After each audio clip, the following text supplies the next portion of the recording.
하지 말고 부탁하라. 네, 요구하지 말고 부탁하라라는 제목으로 말씀을 나누겠습니다. 며칠 전에 저희 둘째 이음이를 씻기는데 아이가 대뜸 무릎은 씻기지 마!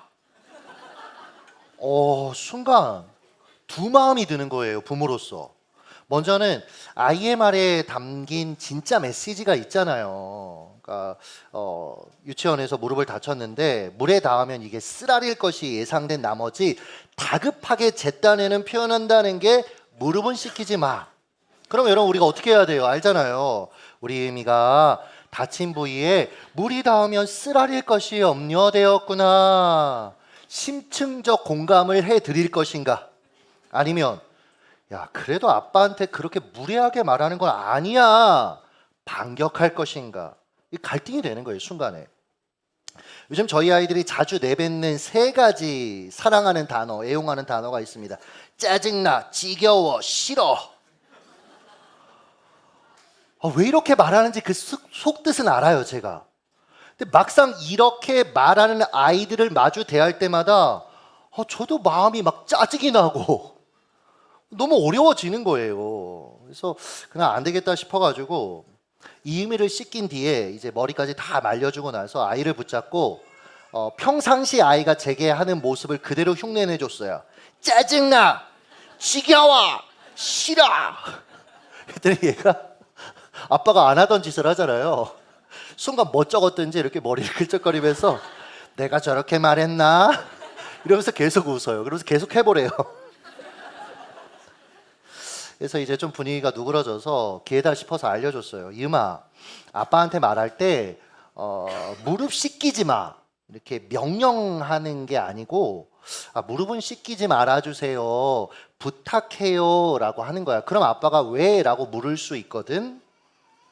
그러면 아빠도 좋은 마음으로 그 얘기를 듣고 이음이를 배려해 줄 수 있어. 여러분 어떠세요?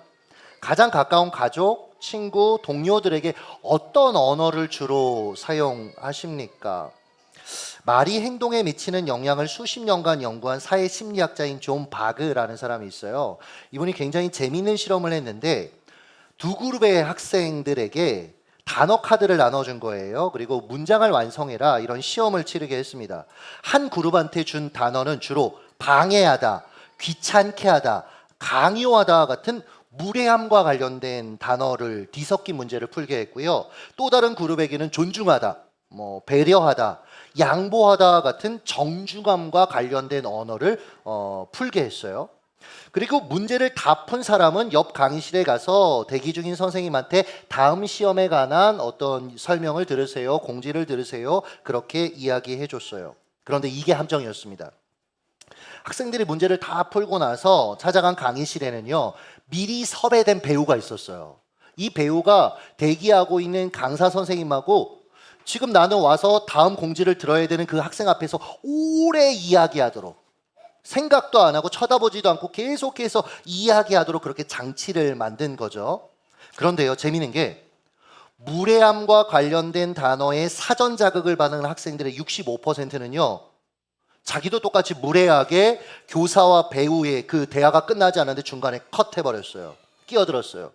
반면에 정중함과 관련된 단어에 사전 자극을 받은 학생들이요 18%만이 둘 사이의 대화를 끊었다라는 거죠. 즉 우리가요 상대에게 정중하게 말할 때 상대도 나를 정중하게 대할 가능성이 굉장히 커진다라는 거예요. 미국의 매사추세츠 주지사였던 크리스천 허터라는 사람이 있거든요. 이분이 굉장히 좀 유명하고 말도 잘하고 이런 분인데 선거 유세 기간에 겪었던 일이에요. 온종일 선거 유세를 했어요. 사람들 만나고 악수하고 연설하고 얼마나 피곤해요. 그리고 배도 얼마나 고팠겠어요. 근데 공교롭게도 마지막으로 방문한 곳이 한 교회 바베큐 파티장. 거기에 가게 된 거예요. 그러니까 주지사라는 그런 것도 생각 안 하고 자기도 줄을 섰대요. 배가 고파가지고 일정 빨리빨리 뒤로 하고 줄을 섰대요. 치킨을 이렇게 나눠주는 배식 담당원 앞에 섰는데 이 여성이 딱 정량을 주더래요. 근데 자기는 너무 배가 고파요. 그래서 이분이 말을 했대요. 인상을 찌푸리면서 조금 더 주세요. 조금만 더 주실 수 없어요? 그랬더니 이분이 나는 정해진 양밖에 줄 수 없다. 그게 내 의무다. 이렇게 이제 여성이 얘기한 거예요. 순간 주지사가 인상을 찌푸리면서 얘기했대요. 제가 누군지 아세요? 제가 여기 주지사입니다. 이렇게 얘기했대요. 그러자 여성이 제가 누군지 아세요? 저는 치킨 배식 담당자입니다. 이렇게 맞불을 놨대요. 그러니까 우리가 누군가를 향해서 무례하고 공격적으로 대하면 상대도 나를 배척하거나 함부로 대할 가능성이 굉장히 크다라는 거죠.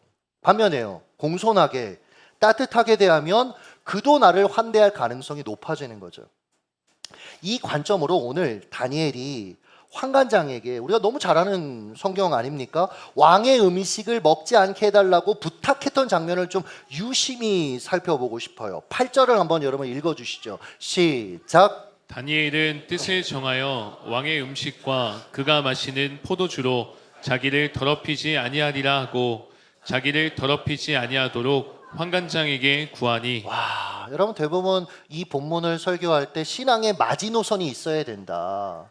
우리가 결심해야 된다. 뭐 이제 이런 류의 우리가 메시지를 받았어요. 맞습니다, 여러분. 다니엘은 그런 사람이었어요. 정말 멋진 신앙을 가진 청년이었습니다. 모든 크리스천 자매들이 선망할 만한 그런 인물이었습니다.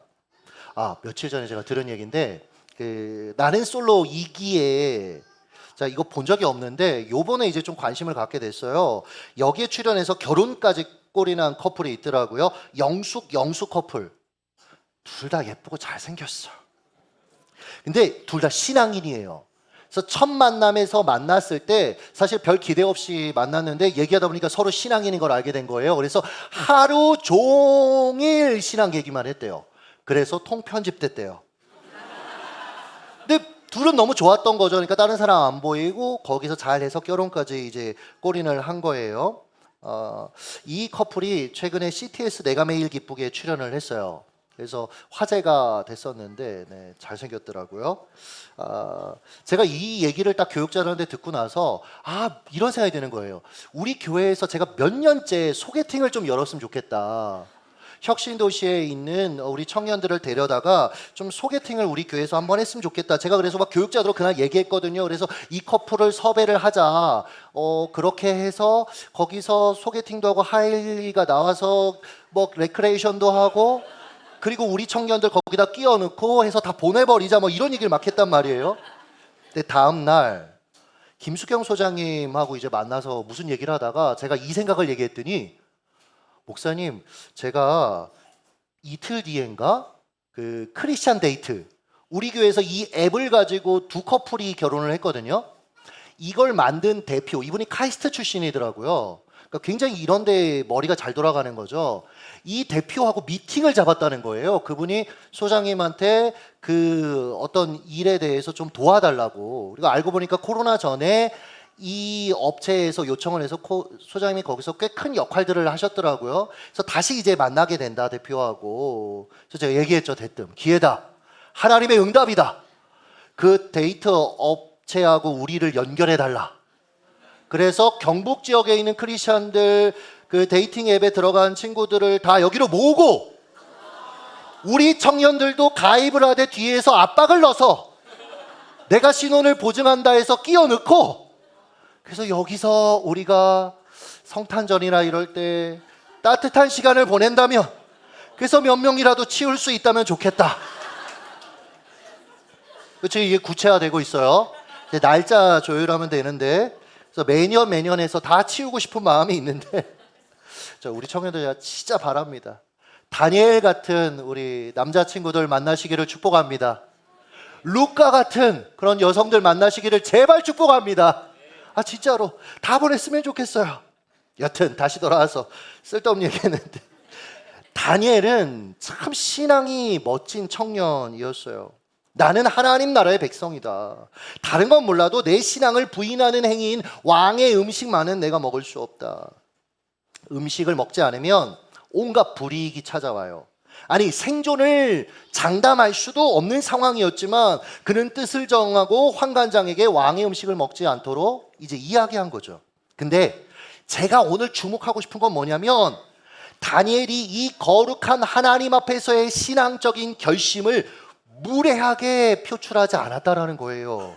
12절 보시면 청하오니 청하오니.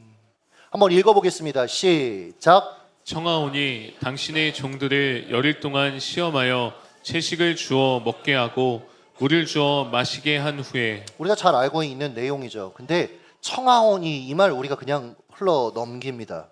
NIV 성경은 please예요. 부탁합니다라고 말했어요. 부탁합니다. 상대를 존중하는 언어를 사용했다라는 거죠. 반면에 어리석은 사람들은 어떻습니까? 내가 품은 뜻이 거룩하고 정당성이 있으면 함부로 요구하고 무례하게 말하는 거죠. 이렇게 하면요, 열린 마음도 닫혀버립니다.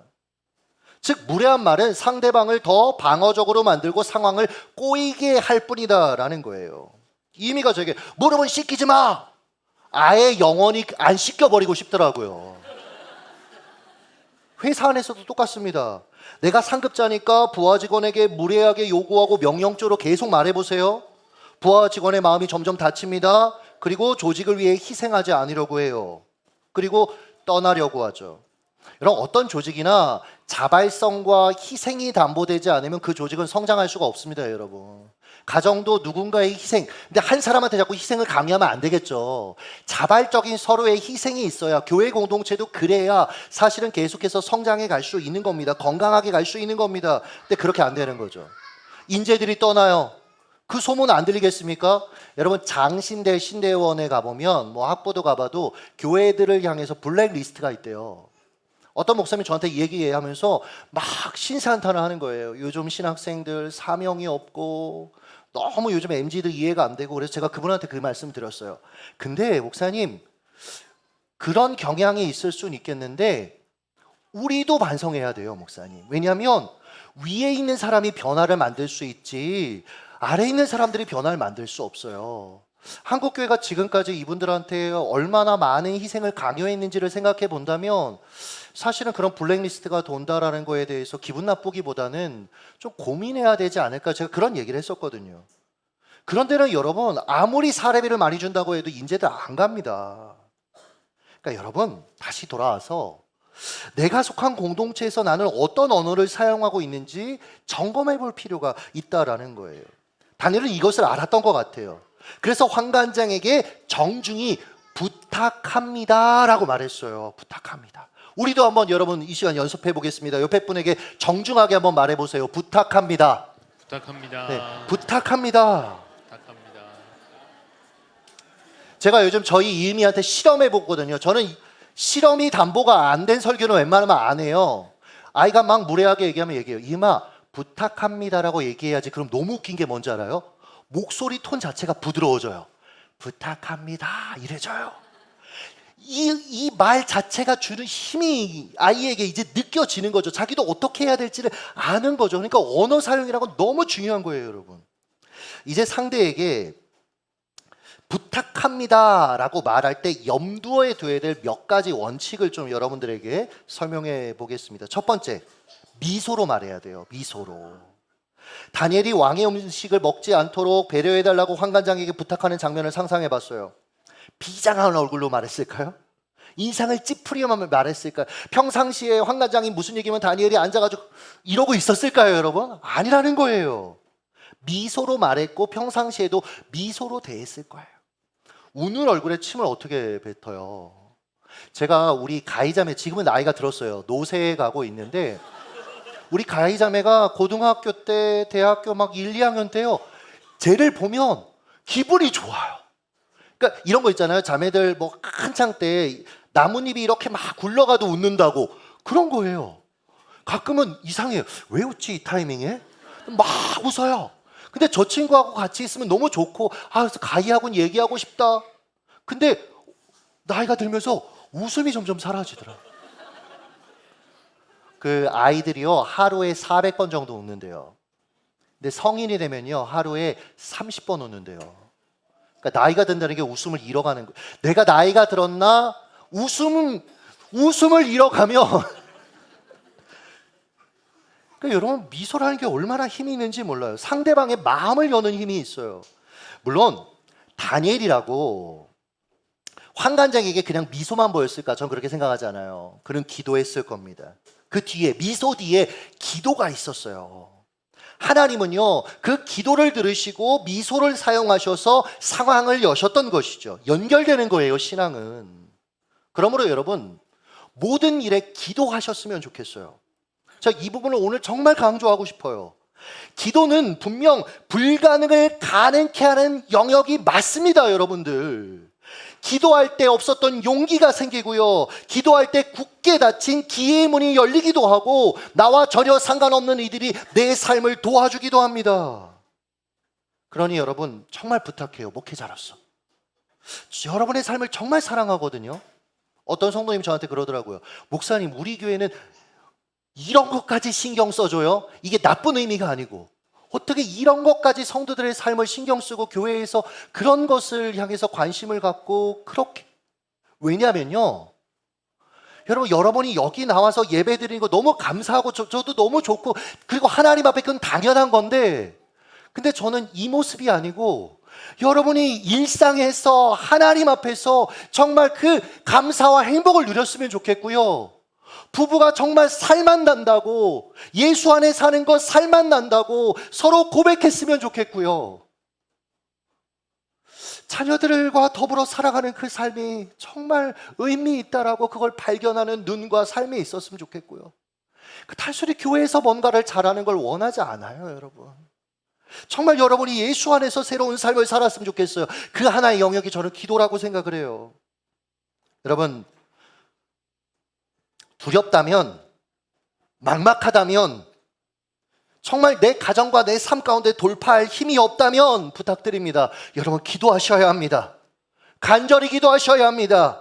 간이 저리도록 여러분 기도하는 게 간절히 기도하는 거예요.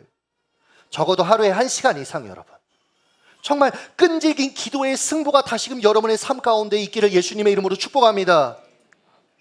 다니엘이 환관장을 상대했을 때 이 사람 환관장이요, 그렇게 만만한 사람 아니었습니다. 그냥 미소 보고 그러니 이런 사람 아니에요. 당시 궁중 암투의 한복판에 있었던 사람입니다. 권력의 흐름, 힘 있는 자들이 어떻게 배신하고 어떻게 또 배신을 당하는지 다 눈으로 본 사람이에요. 심지어 신앙인 아니었습니다. 그렇다고 다니엘이 바벨론 왕국의 명문가 자제 이런 것도 아니었고요. 잘못 그 말 들어줬다가 불똥이 자기한테 튀면 왕한테 끌려가 죽음을 당할 수도 있었어요. 그러니까 환관장에게 다니엘의 요청을 받아들일 하등의 이유가 없었다라는 거죠. 그런데 이상하게 9절입니다. 한번 읽겠습니다. 9절을 시작. 하나님이 다니엘로 하여금 환관장에게 은혜와 긍휼을 얻게 하신지라. 하나님이 환관장에게 다니엘을 꼭 도와주고 싶은 청년으로 보게 한 거예요. 이상하다. 쟤를 보면 왜 이렇게 도와주고 싶지? 괜히 다니엘을 보면 기분 좋고 마음이 막 짠하기도 하고, 이러면 살면서 이런 게 우리에게 필요한 자원이기도 하거든요. 과거 군 훈련병 기간에 자대 배치 받기 전에 사단 보충대 대기 중이었습니다. 제가 훈련병 6주 동안 취침 시간 딱 10시 되면 최소 1시간 이상 계속 기도했어요. 한 가지만 놓고 기도했습니다. 하나님, 저는 이 군에서도 하루에 3시간 기도하고 싶어요. 3시간 기도하는 환경을 열어주세요. 말도 안 되는 기도입니다, 사실 생각해보면. 근데 이게 자꾸 저한테 고백이 되는 거예요. 3시간씩 기도하고 싶어요, 군에서. 하나님. 보충대 대기 기간이 됐습니다. 이제 퇴소하고 사단 군종 목사님이 이렇게 위문차 오셨어요. 이제 해야 될 얘기들을 좀 하시고 그러고 나서 나가시는데 안 되겠다 싶어서 제가 뛰어나갔습니다. 그래서 질문이 있다라고 말씀을 드리면서 어떻게 하면 제가 교회에서 사역할 수 있나요? 왜냐면 교회에서 사역하면 기도할 수 있다고. 아니에요. 이것도 안 가는 게 좋아요. 군종병으로 쉽지 않아요. 근데 그때는 군교회로 가면 제가 기도할 수 있겠지 이런 생각이 있어서 여쭤봤는데 이미 보직이 다 정해졌어 이렇게 얘기하면서 가셨어요. 그냥. 근데 그날 밤에 하나님이 역사하신 건데 이 목사님이 자려고 누웠는데 계속 아침에 만난 제가 그때 몸무게가 59였거든요. 그러니까 그 말라 비틀어진 그 애가 내 자식도 아닌데 내 지인의 자녀도 아닌데 계속 눈에 아른거리더래요. 그래서 이분이 그 밤에 당시 인사참모였던 집사님한테 전화를 걸었어요. 오늘 보충대에서 정통영이라는 애 만났는데 얘 배치 어디로 받았어요? 이 얘기요, 제가 이 목사님한테 들은 게 아니에요. 제대 직전에 인사참모였던 이 집사님이 직접 저한테 얘기해 주셨어요. 아, 전사님, 제가 그때 전사님 빼내느라고 얼마나 고생했는 줄 알아요? 그래서 깜짝 놀라서 이게 무슨 얘기냐 그랬더니, 전사님 원래 해안 TOD, 해안에서 경계 쓰는 거, 바다 바라보는 거, 거기 원래 갈 예정이었어요. 그런데 이 군종 목사님이 그날 밤에 인사참모한테 얘기해서 얘 좀 빼내달라고, 방법이 어디 있냐고, 좀 티오가 남은 데 어디냐고, 신교대에 남았다고. 그래서 또 신교대장 집사님이었어요. 아, 물론 이 집사님이 대령 진급이 안 되고 나서 교회를 안 나왔어요. 근데 하여튼 그때는 간절했어요. 대령 진급을 해야 되니까. 부탁을 해서 제가 신교대에 배치되고 돌고 돌아서 제가 사단교회에서 전사로 사역을 했던 거예요. 이 과정에서도 공교롭게 목사님이 성도들하고, 군교회는 서로 계급이, 아무리 목사님이어도 계급이 소령인데 저기는 막 대령이고 이렇잖아요. 성도들과 불화가 있었어요. 그래서 갑자기 공부하러 가셨어요. 군에서 하는 공부 프로그램을 하셔서 교회에 갑자기 공석이 된 거예요, 목회자가.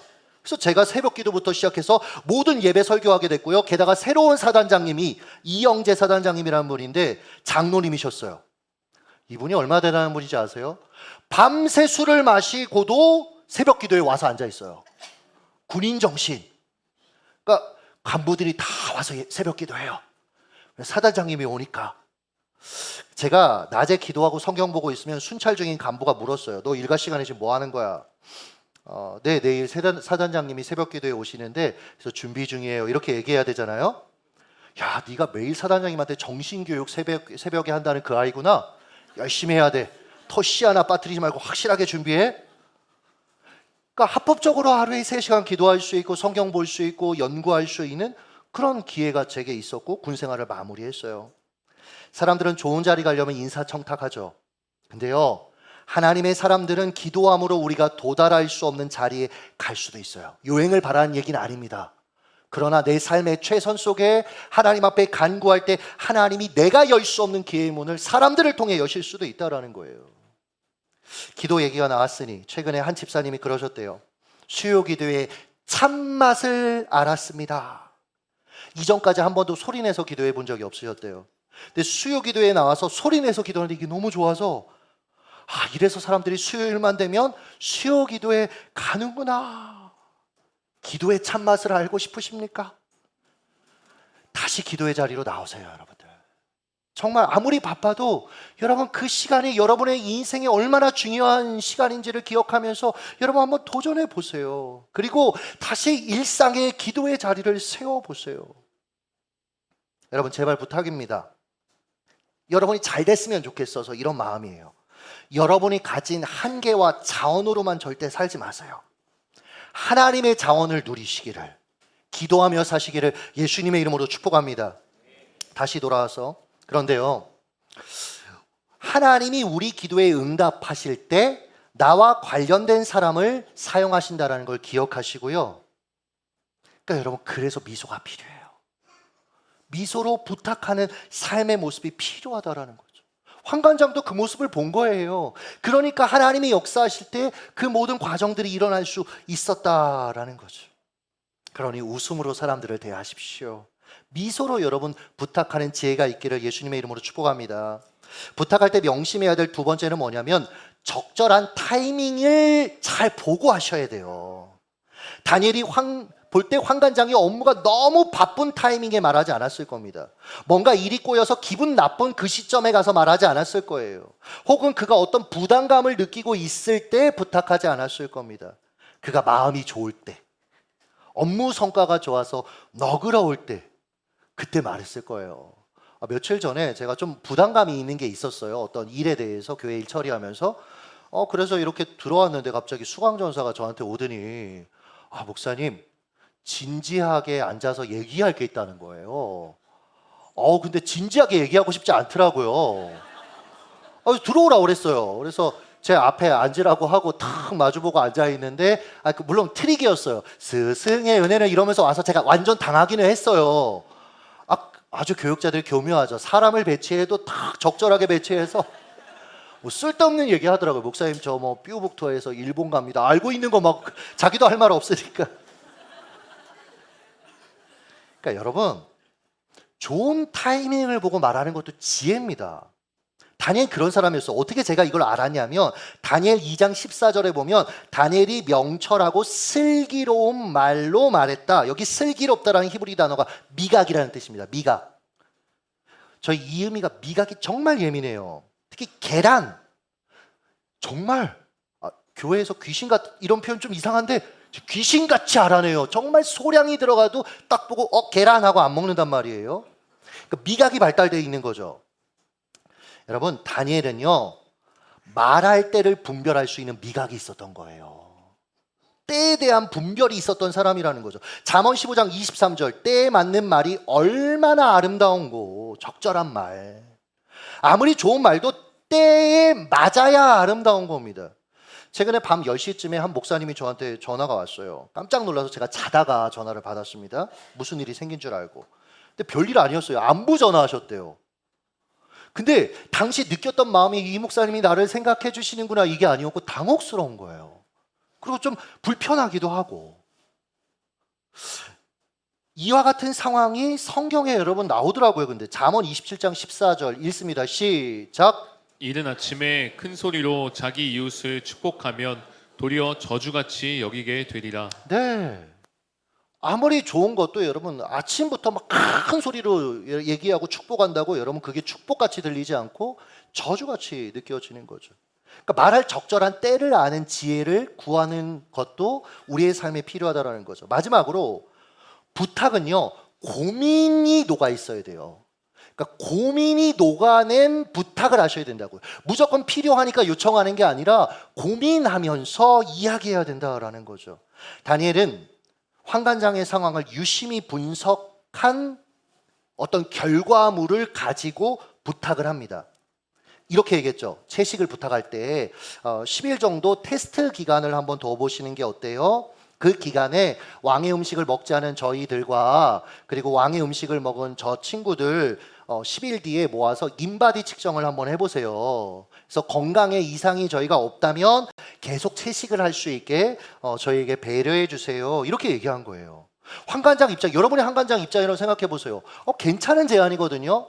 한 10일 정도 그렇게 해주면 다니엘한테 내가 빚을 지우는 거잖아요. 호의를 베풀었으니까. 그리고 인바디 결과 안 좋으면 내가 들어줬지 이제 따라올 거지. 오히려 충성심을 얻을 수 있는 그런 계기, 복잡하게 일을 꼬지 않아도 되는 그런 좋은 제안인 거예요. 여러분 그러니까 다니엘이 얼마나 환관장의 입장에서 이 상황을 고민하며 기도했는지 우리가 엿볼 수 있다라는 거죠. 딕 포스라는 분이 있어요. 이분이 이 세상에는 두 가지 유형의 사람이 있다라고 말했습니다. 첫 번째 유형은 사람들이 모인 그 장소에 가서 내가 여기 있어요 이렇게 얘기하는 사람. 나 좀 봐주세요. 내가 여기 있어요. 내가 여기의 중심이에요. 온통 자기 얘기, 온통 자기가 주목받으려는 사람들.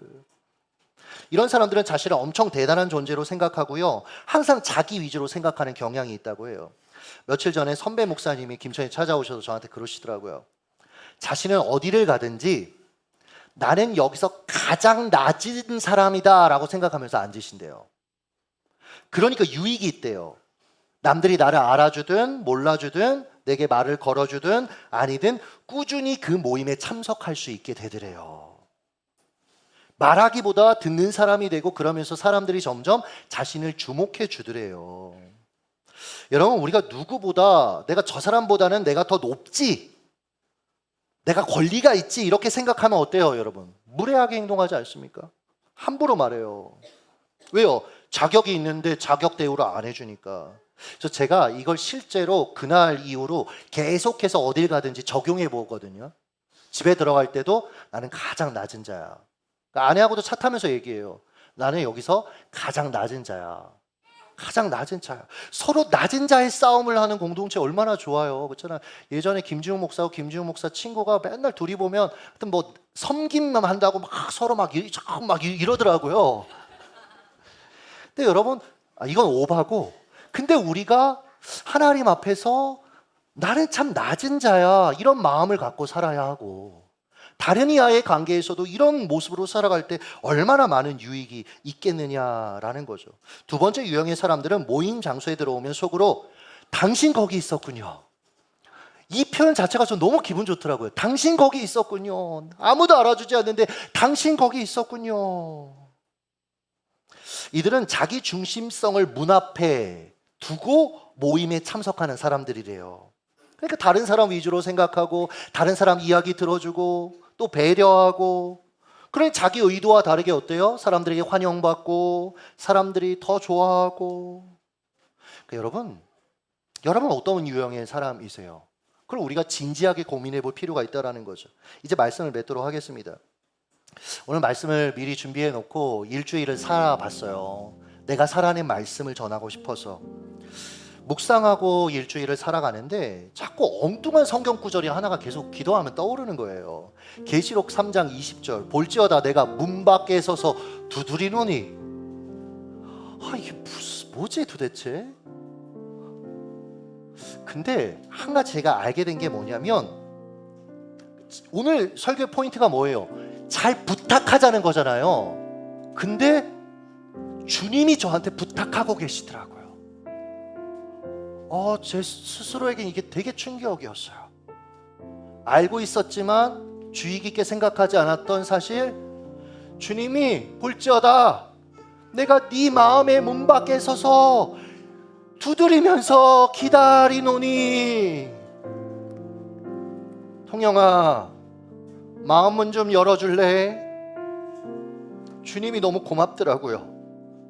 우리 마음의 문을 강제로 열지 않으세요. 하늘의 왕이신 그분이, 우리의 구원자이신 그분이 우리를 향해 부탁하고 기다리고 계시는 거예요. 여러분, 우리가 주님의 부탁에 응하잖아요. 그 다음 구절을 보니까 내가 그에게로 들어가 그와 더불어 먹고 그는 나와 더불어 먹으리라. 주님과 함께 살아가게 된다라는 거예요. 사랑하는 남녀가 한 집에서 살아가는 그 첫날, 우리 정여한 형제 어때요? 어땠어요? 몇 달 전에 그 설레임, 행복. 그래요. 요번에 이기정 집사 결혼식에서 얼마 전에 결혼한 한 커플, 서울에서 결혼한 커플 아이들이 왔길래 제가 둘한테 웃으면서 잘 지내? 그랬더니 남자아이는 제가 모르는 아이예요. 근데 얘가 목사님 아침마다 일어날 때마다 너무 행복한, 막 느끼하게 막 얘기하는 거예요. 그럼 서로 손을 잡고 저희 너무 행복해요. 저도 속으로 생각했죠. 나도 결혼한 지 15년, 이제 15년 차지만 우리는 너무 행복해. 여러분, 사랑하는 이가 함께 살아갈 때 누리는 그 행복, 얼마나 좋으면 그걸 간증하겠어요. 맞습니다. 주님께 우리가 마음의 문을 열면 이보다 더한 것을 누릴 수 있습니다. 오늘 생일인 김하늘 청년, 초등학교 때 저를 만났죠. 막 메이플 스토리 하면서 막 뭐 아이템 뭐가 안 된다고 막 키보드 때리고 막 이럴 때 봤는데, 막 문상 가지고 막 현질하다 엄마한테 걸리고 이랬는데, 이제 청년이라 불러드려야 되는데, 얘가 아빠한테 그랬대요. 김상환 장님한테, 요즘 목사님이 왜 이렇게 기분이 좋아 보여? 보는 눈은 있어서. 맞아요. 여러분 아시잖아요. 제가 몇 달간 어떤 제가 당한 일, 상처, 어려움에 제 마음의 문을 계속해서 열어준 나머지 주님은 자꾸 세워뒀던 거예요. 기도도 하고 다 했지만 제 진심, 제 인생의 주인 주님을 제 마음에 온전히 환영하고 마음문을 열지 않았던 거예요. 그러니 기쁨이 상실됐죠. 그러니 감격이 사라졌던 거죠. 근데 그분에게 다시 마음의 문을 여니까요, 너무 행복해요. 그렇게 까불게 돼요. 자꾸 막 괜히 놀리게 되고 너무 좋고. 지금도 무슨 농담을 하려다 참았는데 너무 좋아요. 여러분 어떠신가요? 주님 그만 세워두십시오. 그리고 마음의 문, 부탁하시는 주님께 마음의 문 활짝 여시되 주님과 더불어 살아가는 그 삶을 누리시기를 예수님의 이름으로 축복합니다.